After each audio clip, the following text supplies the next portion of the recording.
Jerusalem, December 29, 1951. Dear Susan, I was listening to the news yesterday afternoon, and in the evening I breathed a sigh of relief when all they reported on was Iraq, Iran, the UN, Cairo, and other irrelevant matters. Only one thing mattered to me: whether the El Al plane arrived safely in Paris. Yesterday, Friday evening, I ate fish in a little restaurant across the street.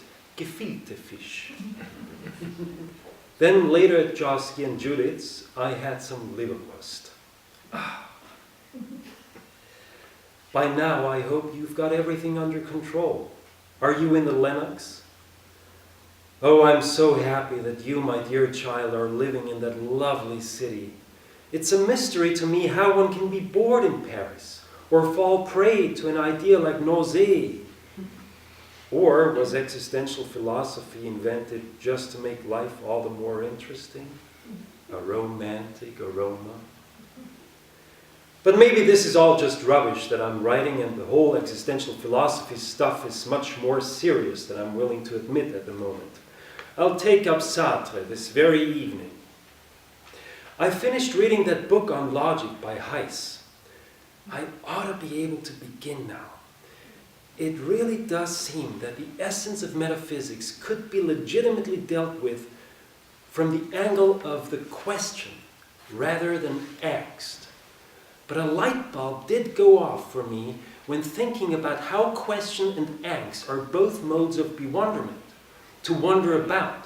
Sure, they are different depending on the strata of mankind, and angst might be the source of rituals and religion, timor fecit Deus, while the question is the source of metaphysics as philosophy. Heidegger's "What is metaphysics?" goes beyond the bounds of philosophy. Fondly, Jacob. Paris, January 8th, 1952. Dear Jacob, your first letter arrived, and it is a great happiness and a heartache too. In Paris, Eros plays a decisive role for one's philosophy. I mean, the young couples I've met who love are quite disinterested in existentialism. And for one who sleeps alone, Paris is just a lonely big city. The heart is aching. Paris, like wine, increases the sadness. Received all the books from Jerusalem today in good condition. Also, at last a letter from Father, who is well, and sends you a $25 script. All this is to abate my guilt feelings when I eat a 7-course dinner in Paris.